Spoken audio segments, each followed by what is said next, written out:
Good morning, and welcome to the Sports Booth. I'm your host, Cade Bergstead, joined by my co-host, Ethan Daubeck. Woo, baby! Today, we got a fun episode for you guys as we gear up for Week 1 of the NFL with our first ever fantasy episode. We'll also be giving you guys a recap of the first week of college football, along with a quick glance into Week 2. With that being said, let's take it to the booth.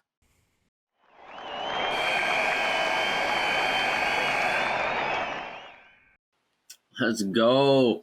All right.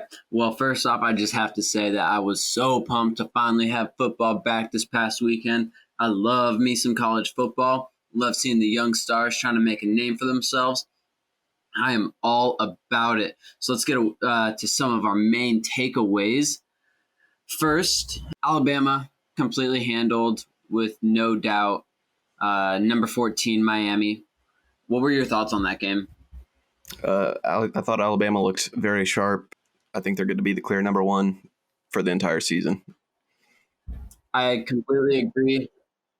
They've had a new quarterback each of the last 3 seasons, and this team just doesn't seem to miss a beat. I don't understand it. And also, Bryce Young, look out, because he might be coming for that Heisman Trophy. If he can play that good against a number 13 team, just consistent and on point and accurate and didn't make mistakes, then he is going to go a far ways. What's the next one, kid? Next up, we got on Friday night, Virginia Tech knocked off number 10, North Carolina 17-10. That's right. You know, North Carolina, I don't think personally should have ever been ranked that high. But man, I was not expecting that offense to look that bad. We also had a big rivalry down in Clemson where number 5 Georgia beat number 3 Clemson 10-3 in a defensive battle. Personally, neither one of these teams impressed me much. I mean, Clemson is clearly no longer in the Trevor Lawrence or Deshaun Watson phase. They're looking for that next big quarterback. But Georgia didn't look all that impressive either. I think both teams have good defenses. I don't think both teams have that bad or should have that bad of an offense. Yeah, I mean, the only touchdown scored in that game was a defensive pick six. Yeah, it was a pick six. Yep. So, I don't think either one of these teams make the playoff this year. Really? I don't see it happening. I mean, I know Clemson's got a really easy road ahead of them, but they just did not look good this weekend. Moving on to some Pac-12 matchups. Number 11, Oregon barely held on to beat Fresno State. Man, I was pulling for Fresno State so hard, being from Oregon State and all. Not a good look for the Pac-12, just all around. But you know what? I love watching Oregon struggle against a small school like that. It makes me so happy. But yeah, Oregon didn't look impressive either. But as we'll get to, neither did any of the Pac-12. Yep. So continuing along that, what else happened in the Pac-12? Also in the Pac-12, UCLA did upset number 16 LSU with a score of 38-27 at the Rose Bowl. Yeah, that was convincing. After their big blowout win over Hawaii, everybody was kind of like, well, it's Hawaii. What does that really mean? And then they came out this week and they really proved that they're a good football team. I saw a lot that I liked from UCLA. Yep, they definitely could be fighting for that Pac-12 South. Agreed. Also in the Pac-12, Montana stunned number 20 Washington with a score of 13-7. That surprised me so much. An FCS team. Holding them to only 7 points. That is crazy. That's insane. I mean, to be a number 20 team, that's bad. That's bad. I mean, we thought it was bad when Oregon State lost to Portland State. At least Portland State, or at least Oregon State, wasn't ranked 20. Yep. I mean, this team was projected high expectations, being up there with Oregon for fighting for the Pac-12 North. And they did not look good. I don't see them even coming close to it. all around, the Pac-12 just did not look good, going 6-6 on the weekend. No, and I think the only win in the Pac-12 North was Oregon, which was not a convincing win by any means. Alrighty, some other news just briefly in the NCAA world is number 19 Penn State beat number 12 Wisconsin 16-10.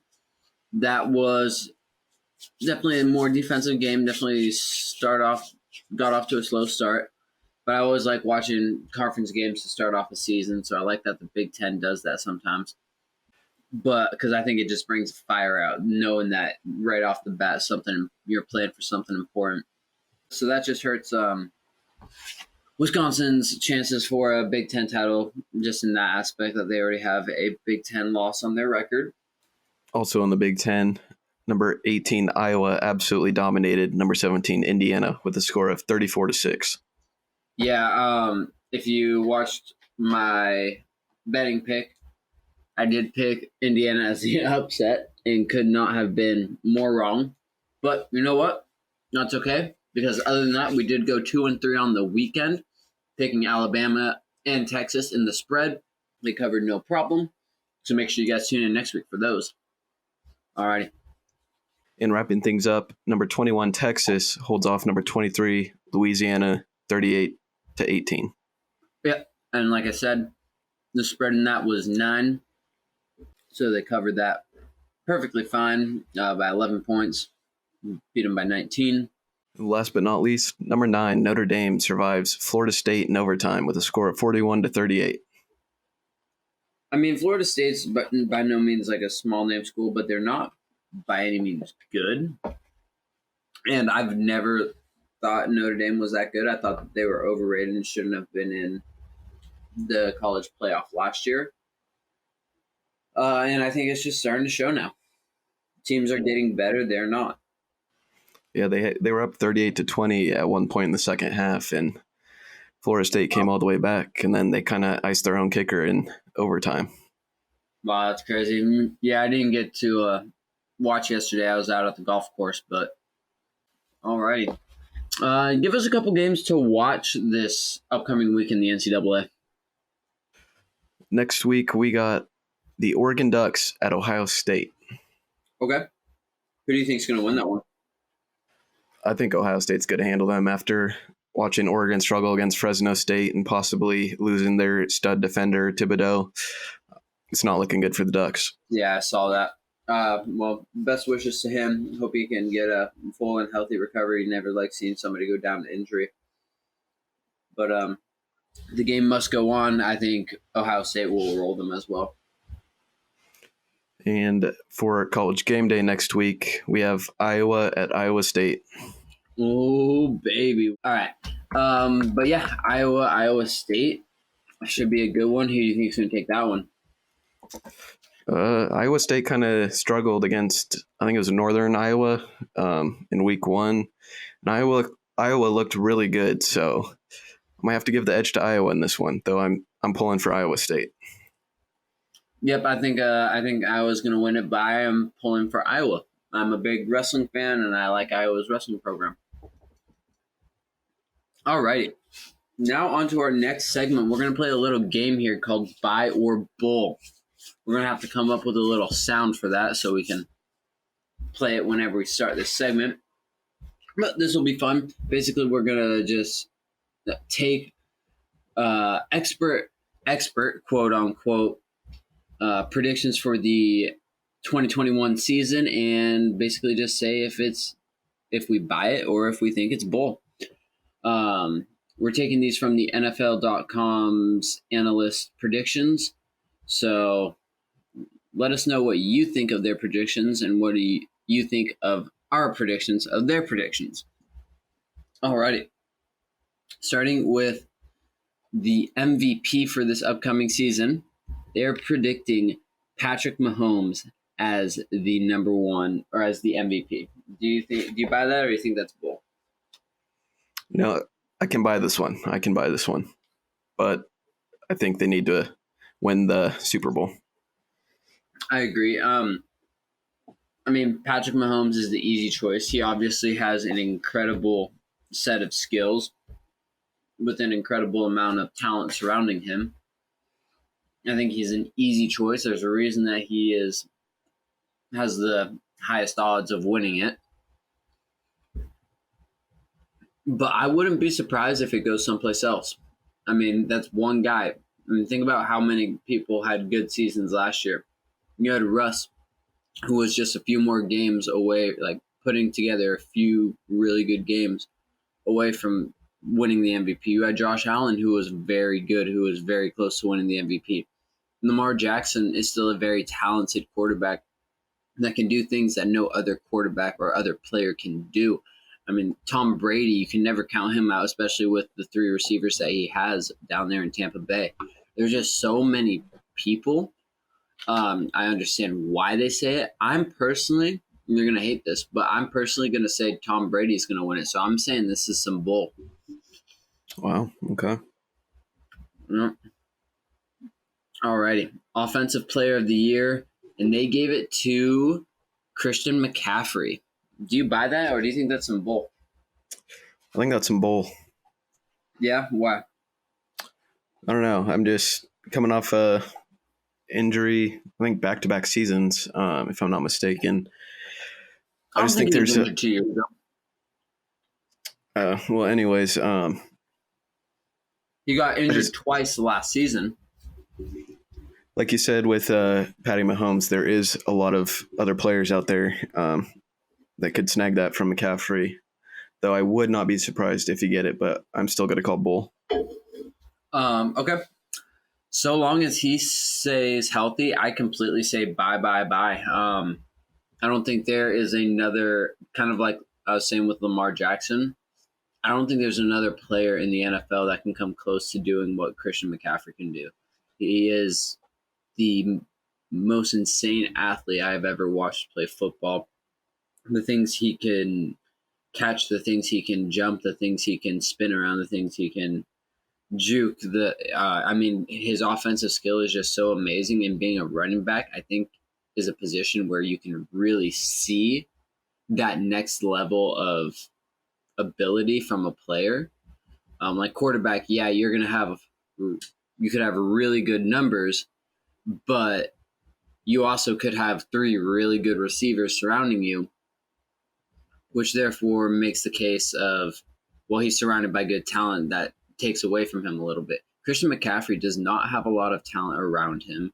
He is going to put up insane numbers, and the running back position relies heavily on the ability of the player themselves. So I just completely buy it. I think Christian McCaffrey should be the Offensive Player of the Year by the end of this year. Alrighty. Moving on to Defensive Player of the Year, Myles Garrett. He won it with 10 votes. The next up was Aaron Donald and TJ Watt, both tied with 6 votes. Do you buy that, or do you think that's some bull? It's a tough one for me. I'm going to call some bull on that. Okay. I don't know. I'm just not completely sold on Myles Garrett, though I do think the Browns are going to be solid on defense this year. But like you said, what do you say, TJ Watt and Aaron Donald. Aaron Donald. I don't think it should be Donald either, but I'm just not buying it. As much as I love Donald and respect and know what a physical presence he is on that field, he is such a physical presence on that field. He's going to get double and triple teamed a lot. I mean, and as teams learn that more and more, it's just going to become more of a normal thing, which is going to bring his sacks down. It's going to bring his tackles down. It's going to bring everything down. So his stats won't be as good, while he might still be as impactful of a player, just taking offensive players to guard him alone. It frees up his other D linemen, other blitzing linebackers, DBs, whatever it may be. I don't think Aaron Donald will have the stats to win that award this year. I think Myles Garrett is still going to be single coverage a lot. I think he's progressing at an extremely fast level, and I could definitely see him winning it this year. So I'm going to buy it. All right. Offensive Rookie of the Year. They say, I want you to guess. Who do you think they say? Offensive Rookie of the Year, Trevor Lawrence. Lawrence? Yep. No, they are saying Justin Fields. Really? Do you buy that, or do you think that's some bull? I'm going to say bull just because he's not starting right away, so there's no way I'm buying that. I mean, neither did Herbert. That is fair, but Herbert also did things that a rookie quarterback has never done before.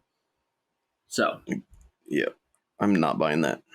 I'm not buying it solely for the reason that throughout this entire offseason, all the talk has been around Justin Fields, Trey Lance, kind of not really Zach. It's been really around Justin Fields and Trey Lance. They're these young buck guys and teams that should be high powered. But two people that are always overlooked are Zach Wilson and Trevor Lawrence. Zach Wilson, I understand he came from BYU. He's not from a huge school, and he's on the Jets. Yeah, Trevor Lawrence is on the Jaguars. But think about the offensive weapons around him.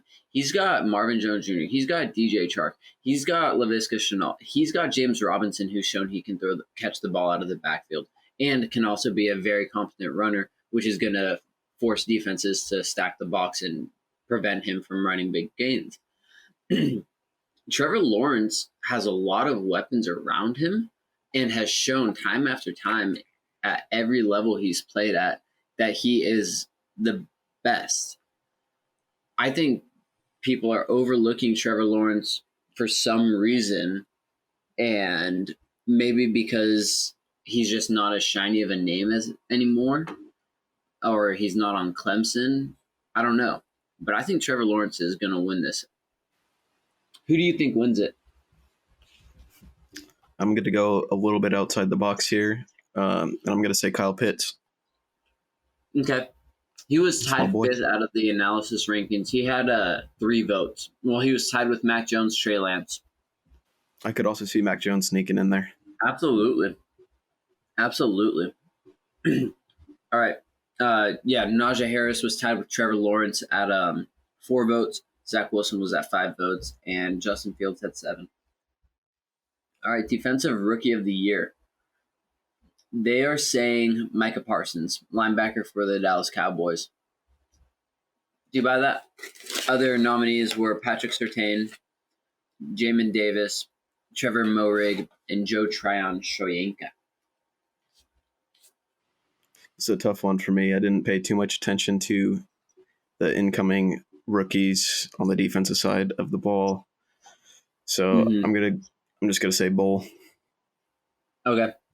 I mean, that's fair. He's definitely the best linebacker in this class, I would say. In my opinion.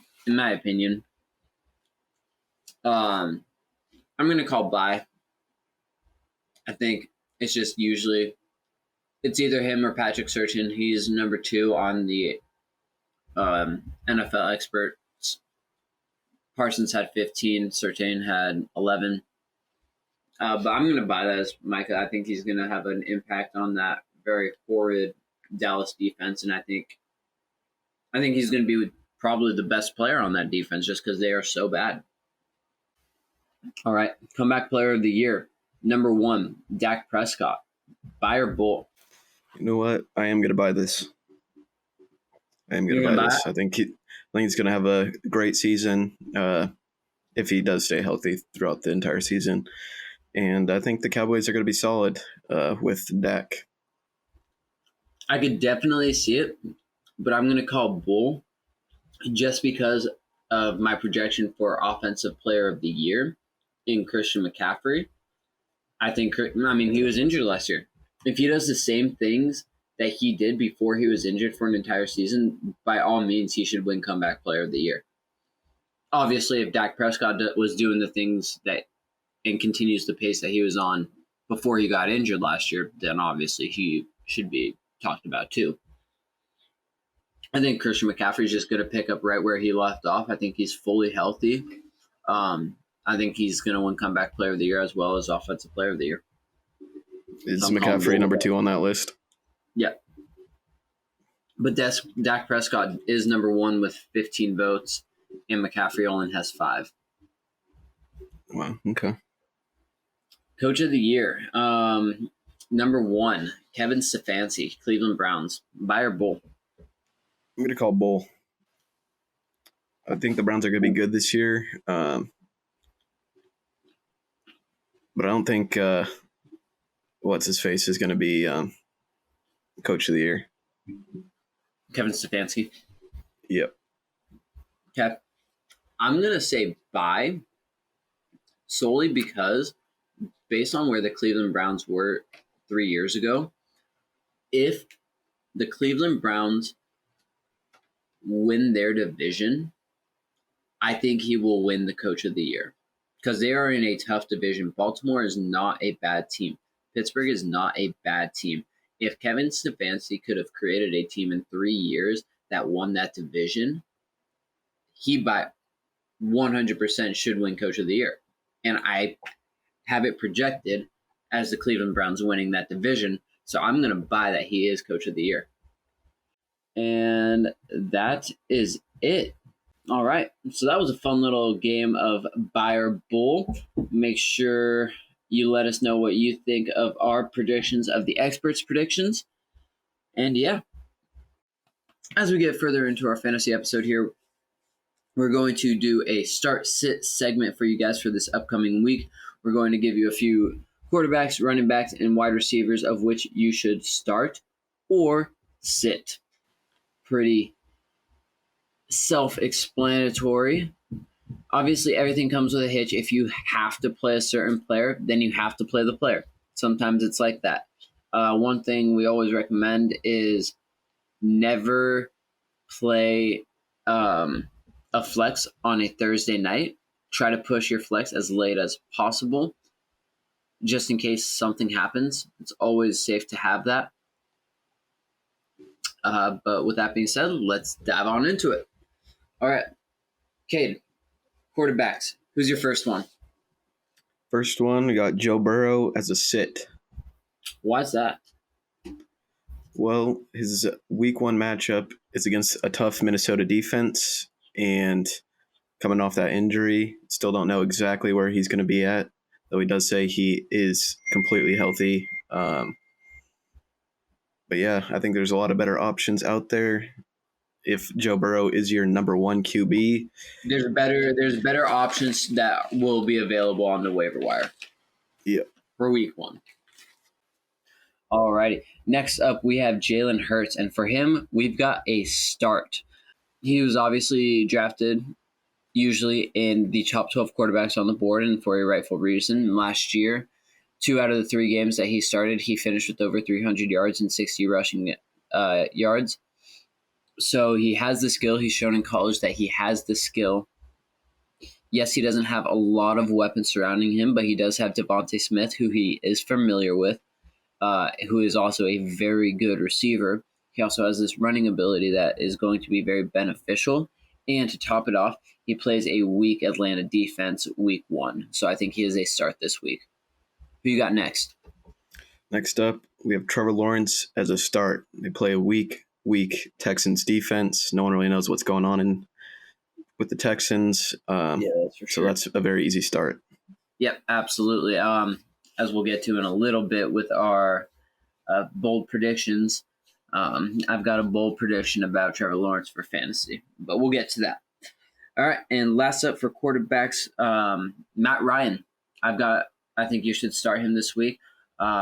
Yeah, we don't know exactly what that Atlanta offense is going to look like, but one thing we do know is that Atlanta offense will always be a passing offense, especially with Matt Ryan under center. They're always going to put up a lot of passing yards. They're always going to get 1 or 2 receiving or passing touchdowns.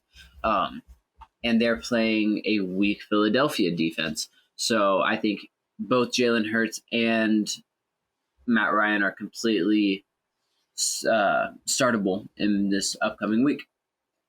One thing I did notice for this first week is that a lot of the top quarterbacks do have a favorable matchups, and those who don't are the ones who have a lot of weapons in chemistry, like Matt Stafford. He plays Chicago, who's a very good defense, but he has a lot of weapons around him. He's got Robert Woods, Cooper Kupp, Tyler Higbee, etc. So he's not in bad company there. So there's a lot of good options to play this week. Wouldn't you agree? Definitely. Alrighty, you want to kick us off with running back? Yeah, so starting off the running backs, we got Deandre Swift as a sit. He's been battling a groin injury. It's been missing parts of practice and camp. Even the head coach said doesn't know if he's going to be up to full speed coming into week 1. So I would go ahead and sit Deandre Swift week 1. All right, absolutely, completely understand. My week 1 sit would be Chase Edmonds. He has gotten a lot of hype this year, and I just have not been able to get on board with it. So I do have a little bit bias against this particular one, but I still don't think he is a good sit or a good start. He has never gotten a lot of work in the offense. Yes, he can receive the ball, but will he do that a lot? We don't know. They've got James Conner in the offense, who very well could be the main back that they use. I just don't see anything great that can happen from it. And they're also playing Tennessee, who I project to have a slightly better defense than they did last year. I think they'll be a top 10 defense in the league this year. I think Tennessee is going to be a very good team this year overall. And without that being said, Tennessee is also going to control the clock with Derrick Henry, which will give even less opportunity to Chase Edmonds, especially if Arizona ever falls behind and needs to start throwing the ball. So I just don't think Chase Edmonds is a good start this week. Next up on the list, we have Daryl Henderson Jr. as a start. But with that being said, we would put him as a flex. That way you can switch him if there's any odd chance that he doesn't end up playing, since he is questionable at the moment. And also, if you have a bench spot available, pick up Sony Michel. That way, if you do have to sub him because he doesn't play, you can put Sony Michel, who will get all that workload right in there. And he would be a fine start as a flex at that last second. And that's exactly why you leave your flex until the end. All right. Next up, we've got both Ronald Jones and Leonard Fournette. We think they're both a sit for week 1. We really don't know what that running core is going to look like. We don't know who's going to be the main back.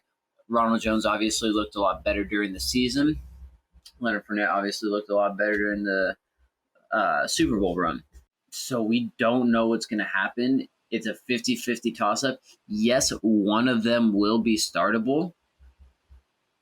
I just absolutely have no idea which one it would be. All right, what you got next for us?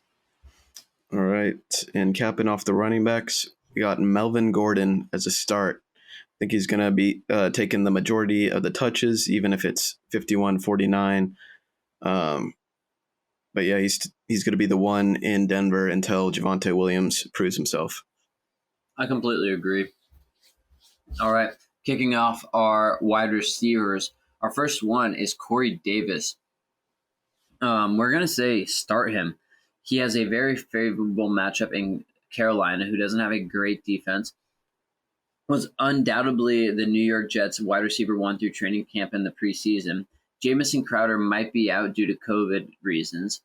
I think he is going to be an extremely good receiver this year, and I think he is more than able to be a wide receiver 2 or flex in your team this week. Definitely agree with that. Second up on the list, we got Antonio Brown as a start.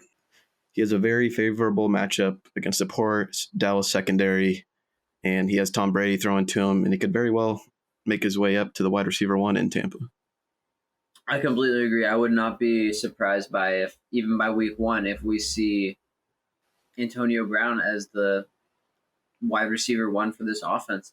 I mean, you have Chris Godwin and Mike Evans and Antonio Brown. There's not somebody's going to be the leading receiver, and I would not be surprised at all if that's Antonio Brown.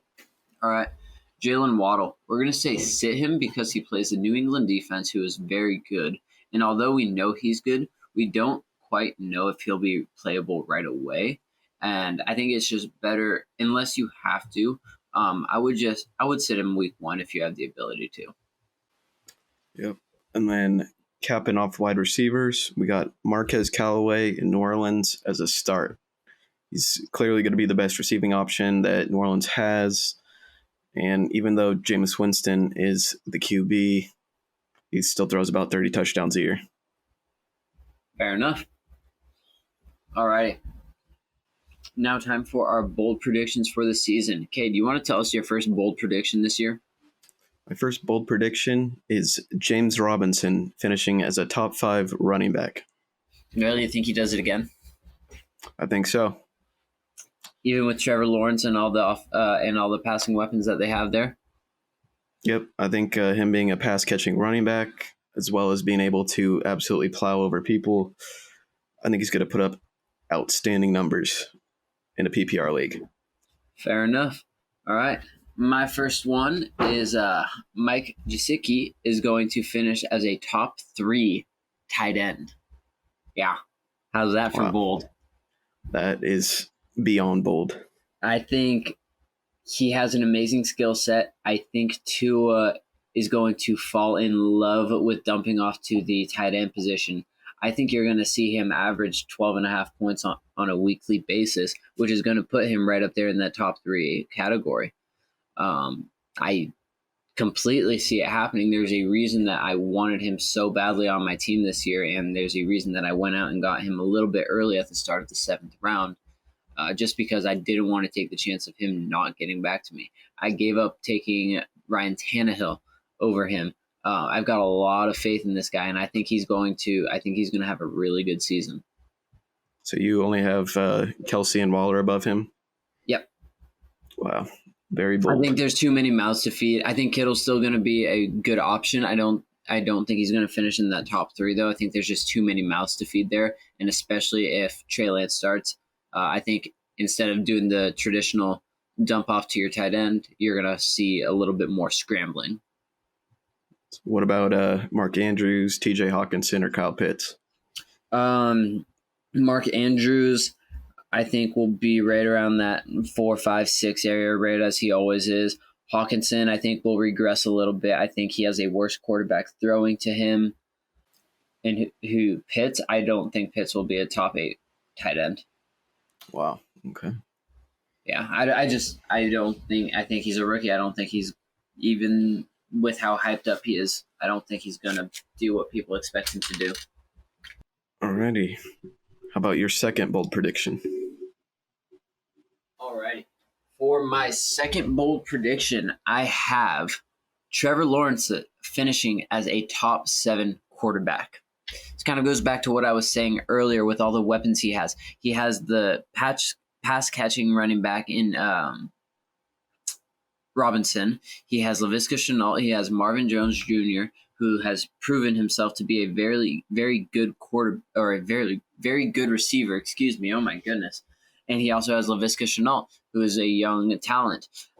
He's got as well as DJ Chark. I don't know if I said one of those twice, but he has a lot of talent surrounding him. He has shown that he can be good at every level he plays at. He has shown that he likes to win and be the best at every level he's played at. I don't know why people refuse to talk about him, but I'm going to, and you're going to hear me talk about him a lot this season because I do think he is going to be a top 7 quarterback this year. And going off that, you just mentioned him. My second bold prediction is Laviska Shenault as a top 15 wide receiver.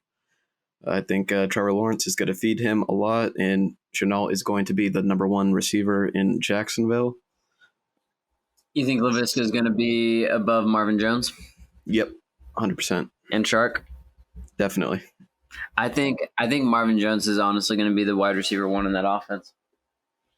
I really do. But either way, I think Laviska Shenault is going to be a good receiver, and I could see that top 15 happening.